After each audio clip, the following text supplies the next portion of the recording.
अर्शी और अनिरुद्ध के बच्चे का हुआ डीएनए टेस्ट, सामने आया असली पिता का राज। जी हाँ दोस्तों, हम बात करें स्टार प्लस के शो जनक की। तो दोस्तों आगे बढ़ने से पहले अगर आप इस चैनल पर नए हैं तो इसे सब्सक्राइब कर दिए, साथ ही बेल आइकन दबाना ना भूलें। वीडियो अच्छा लगे तो इसे लाइक जरूर कीजिएगा। चलिए आगे बढ़ते हैं दोस्तों। अस्पताल में नर्स ने बताया अनिरुद्ध और जनक को अर्शी के बच्चे के असली पिता का राज, तो सच जानकर उड़े अनिरुद्ध के होश। जी दोस्तों, अर्शी के बच्चे का जन्म होता है तो उसके बाद नर्स उसके डीएनए टेस्ट की रिपोर्ट अनिरुद्ध के सामने रख देती है और नर्स अनिरुद्ध को बता देती है कि यह आपके बच्चे का डीएनए टेस्ट रिपोर्ट है, जिसे देखकर अनिरुद्ध के होश उड़ जाते हैं, क्योंकि अनिरुद्ध देखता है कि यह बच्चा तो अनिरुद्ध का है ही नहीं और अर्शी ने उसे झूठ बोला है। और इससे अनिरुद्ध सामने अर्शी के बच्चे के असली पिता का राज खुल जाता है।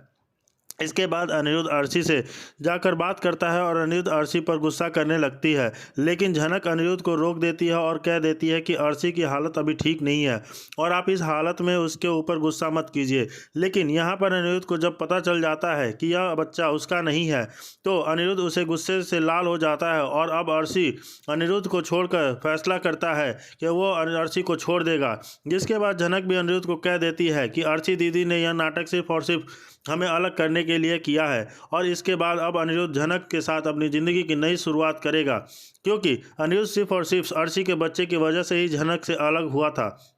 और अब जब अनिरुद्ध के सामने अर्शी के बच्चे की सच्चाई आ गई है कि अब वह बच्चा तो उसका है ही नहीं, इसलिए अब अनिरुद्ध झनक के साथ शुरुआत करने के लिए तैयार हो जाता है नई ज़िंदगी। लेकिन अर्शी बहुत ज़्यादा गुस्सा होती है और वह कह देती है कि आपने कोई झूठी मेडिकल रिपोर्ट देखी है, बल्कि सच में यह बच्चा अनिरुद्ध तुम्हारा ही है। लेकिन अनिरुद्ध इसके बाद अर्शी को कह देता है कि मेडिकल टेस्ट की रिपोर्ट में यह साफ साफ दिख गया है कि उस बच्चे का पिता मैं नहीं हूँ, इसलिए अब मैं तुम्हारी बातों में नहीं आने वाला। और अर्शी, तुमने हम सभी को धोखा दिया है, इसलिए अब तुम्हारी इस घर में कोई जगह नहीं है। और अनिरुद्ध अर्शी को तलाक देकर जिंदगी में आगे बढ़ना चाहता है। जिसके बाद अनिरुद्ध जब अर्शी को तलाक देकर घर से बाहर निकाल देता है और साथ ही अनिरुद्ध जनक के सिर्फ साथ ही करने वाला है, जिससे झनक भी अर्शी के बच्चे के सच्चाई सामने आने के बाद अनिरुद्ध से शादी करने के लिए तैयार हो जाती है। झनक और अनिरुद्ध अपनी ज़िंदगी की नई शुरुआत करेंगे। जी हाँ दोस्तों, जैसे कि हम देख रहे हैं कि यहाँ पे झनक जो है कॉल उठाती और चिल्लाने लगती है और बोलती है, क्या कर रहे हो अनि, तुम और झनक एक दूसरे के साथ मज़े कर रहे हो, यहाँ मैं अकेले हूँ, तुम्हारी कोई रिस्पॉन्सिबिलिटी है कि नहीं, तुम्हें मेरी कोई परवाह है कि नहीं, क्या तुम दोनों एक दूसरे की बाहों में हो। अनिरुद्ध बोलता है कि ऐसा कुछ नहीं हुआ है, वो एक धक्का लगने पर झनक मेरे ऊपर गिर गई और ऐसा कुछ भी नहीं हुआ। रही हो अर्शी बोलती है झनक के बारे में तो मुझे पता था, लेकिन तुम इतने बेशर्म हो, तुम्हें कोई भी शर्म आती है कि नहीं, तुम्हारा बच्चा इस दुनिया में आने वाला है। अनिरुद्ध, थोड़ी देर शर्म कर लो। अनिरुद्ध बोलता है कि अर्शी मेरा मूड खराब मत करो और अनिरुद्ध गुस्से में कॉल कट कर देता है और बोलता है झनक यहाँ से नहीं जाएगी। झनक वहीं पर आती है और बोलती है कि मैं वहाँ जाना चाहती हूँ, आप मेरे लिए गाड़ी के अरेंज करवा दो।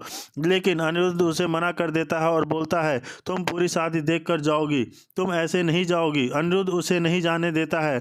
अब दूसरी तरफ सृष्टि आती है झनक के पास और बोलती है झनक, तुम बहुत खूबसूरत लग रही हो, मैंने सुना है तुम अर्शी के पास जाना चाहती हो, मत जाओ, अर्शी के पास वह खुद अपना ख्याल रख लेगी। और तुम्हें एक और बात बतानी है, मैं चाहती हूँ कि तुम दोनों एक दूसरे से शादी कर लो। अनिरुद्ध और झनक जैसे ही यह बात सुनते हैं सृष्टि के मुंह से, सुनते हैं तो वो चौंक हो जाते हैं। सृष्टि बोलती है हाँ, मैं यही कि तुम दोनों की शादी हो जाए।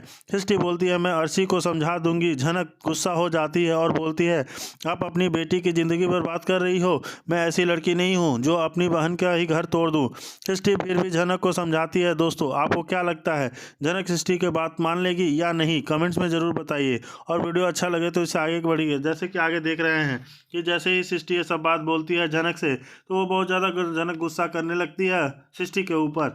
लेकिन अनिरुद्ध मनी मन बहुत खुश होता है कि आखिर सृष्टि आंटी ऐसा क्यों कर रही हैं, वो मेरी शादी झनक से करवाना चाहती हैं। लेकिन अर्शी का क्या होगा। लेकिन अर्शी का याद आता है अनिरुद्ध को कि अर्शी अकेले है घर पे। जैसे ही वो बड़े माँ फिर कॉल करती हैं, वो उठाता नहीं है।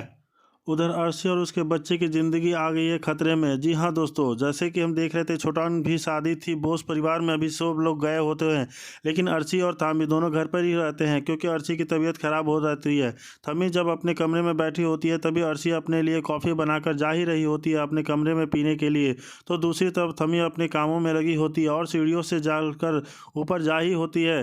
तो अर्शी का पैर फिसल जाता है और सीढ़ियों से गिर जाती है और वो पेट के बल गिर जाती है, जिससे उसको बहुत ज़्यादा चोट लग जाता है।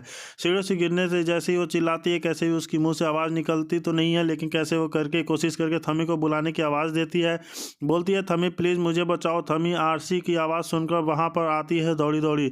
देखती है कि अर्शी नीचे गिरी पड़ी है और वो अर्शी को देखकर बोलती है, अर्शी क्या हुआ तुम्हें, तुम कैसे गिर गई, तुम्हें तो कुछ हुआ तो नहीं है ना। अर्शी अपने पेट को पकड़कर रोने लगती है और बोलती है, थमी मेरा बच्चा बचेगा या नहीं, मुझे लगता है मेरा बच्चा नहीं बचेगा। प्लीज़ आप सभी लोगों को बताइए कि मैं सीढ़ियों से गिर गई हूँ। थमी बोलती है, ऐसी हालत में सीढ़ियों से तुम गिर गई, यह बहुत बड़ा आप शगुन हुआ है, ऐसा नहीं होना चाहिए था। तुम्हारे बच्चे के साथ तुम घबराओ मत, मैं अभी अनिरुद्ध को कॉल करती हूँ। थमी अर्शी को जल्द से उठाकर सोफे पर बैठा देती है और यहाँ पर अर्शी बहुत ज़्यादा रो रही होती है। मेरा बच्चे बचेगा या नहीं बचेगा। अर्शी को बहुत डर लगने लगता है कि वह सीढ़ियों से गिर गई है, अब उसका बच्चे का क्या होगा, वो मर चुका है कि जिंदा है, इसे कोई भी खबर नहीं है। दूसरी तरफ छोटान और मीनू की शादी हो ही रही होती है, जिसमें सभी लोग डीजे पर डांस कर रहे होते हैं। अनिरुद्ध, झनक और पूरा बोस परिवार डांस कर रहा होता है। थमी कॉल करती है, लेकिन अनिरुद्ध कॉल में, इस घर की बहू होती तो मैं हूँ जिसने आपने सब कुछ सेक्रीफाइस कर दिया, सब कुछ बलिदान कर दिया। आप सबकी खुशियों के खातिर मैंने अपनी शादीशुदा जिंदगी की भी तोड़ दी। तो बात अलग है कि शादी के टाइम पे हम दोनों को ही रियलाइज़ नहीं था, हम दोनों ने ही इस रिश्ते को एक्सेप्ट नहीं किया, लेकिन बाद में हम दोनों ने इस रिश्ते को एक्सेप्ट किया। आप लोगों ने ज़बरदस्ती हमारा रिश्ता तोड़वाया, यानी अगर छीनने वाली बात कहना हो तो आपने छीना है। चीज़ें मैंने तो हमेशा दिया ही है आप लोगों को, कि शादी मैंने करवाई है, वरना अगर मैं चाहती ना तो अपना हक मांग सकती थी। अगर मैंने अपना हक मांगा होता ना तो आज आप यहाँ नहीं खड़ी होती और मुझे ऐसे जबान नहीं लड़ा रही होती। इसलिए जो कुछ भी बोलते हैं सोच समझकर आप सबको बोलना चाहिए।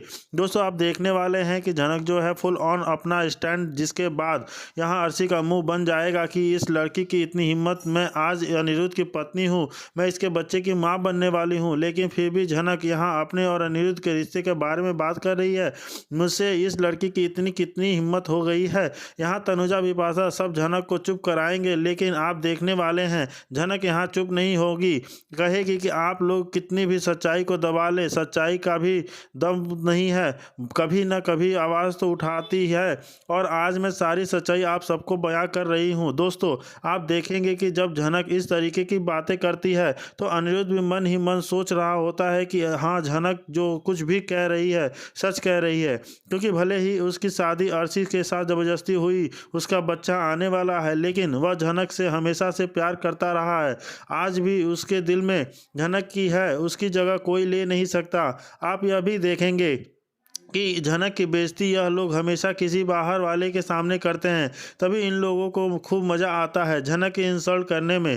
क्योंकि यहाँ डॉक्टर विमान आया है अपने बच्चे को लेकर, जरा के ऊपर ऑलरेडी इतनी सारी रिस्पॉन्सिबिलिटी है जो लोगों ने थोप दी है, जो यहाँ विमान की कभी भी थी, अपना बच्चा लेकर आया और झनक के माथे पर पटक दिया और झनक को यह कह दिया कि बच्चे की तबीयत ठीक नहीं है, थोड़े टाइम तुम्हारे पास रहेगा तो सही हो जाएगा।